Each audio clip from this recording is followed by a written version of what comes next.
ही ग्रेव्हीचा मसाला तयार झालेला आहे। आपण आता ह्याला थंड करून मिक्सर मधनं बारीक वाटून घेऊया।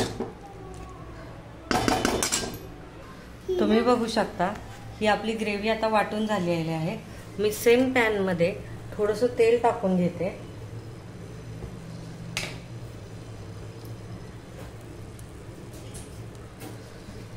थोडंसं तेल, त्याच्यामध्ये जिरे, तमालपत्र, एक हिरवी इलायची,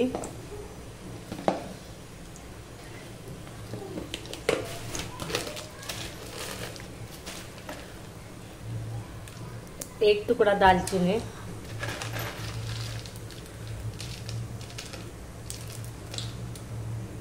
लवंग, मिरी, हे चांगलं परतून घ्यायचंय। त्याच्यामध्ये ही जी आपण ग्रेव्ही आहे ती ग्रेव्ही ह्याच्यामध्ये टाकून घेऊया।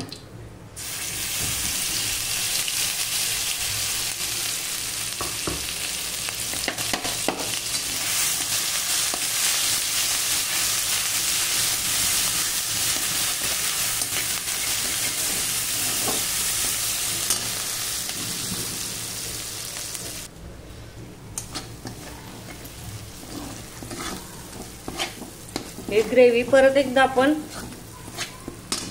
भाजून घेऊया। त्याच्यामध्ये हे थोडं आलं लसणाची पेस्ट चांगली अशी मिक्स करून घेऊ।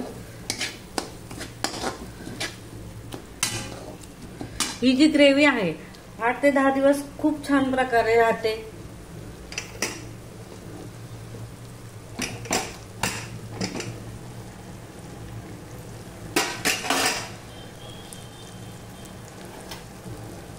त्याचबरोबर त्याच्याबरोबर मध्ये थोडीशी हळद, थोडा धना पावडर, काश्मीरी लाल मिर्च, ही तिखट नसते, ही फक्त कलरची चटणी आहे।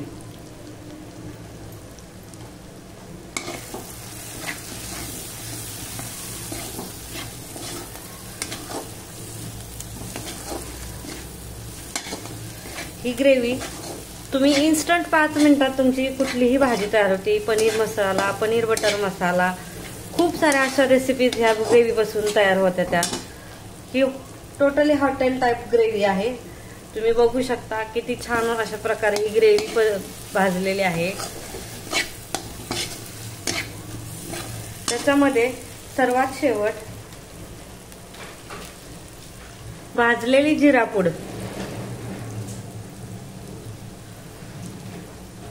आपण मस्त अशी टाकून घेऊया ती। आणि ज्या वेळेस तुम्हाला भाजी बनवायची त्यावेळेस तुम्ही काढून करू शकता। हे 2-3 दिवसांनी खूप छान लागते। जशी जशी मुरेल तशी खूप सुंदर अशी भाजी ग्रेव्ही लागते।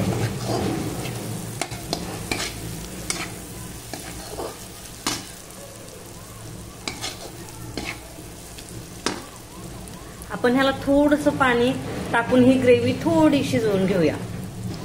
त्याच्यामध्ये मी हे जे ग्रेव्हीचं पाणी आहे थोडंसं टाकून ही शिजवून घेते। तुम्ही बघू शकता आधी थोडा वेळ शिजवून घेऊ द्या।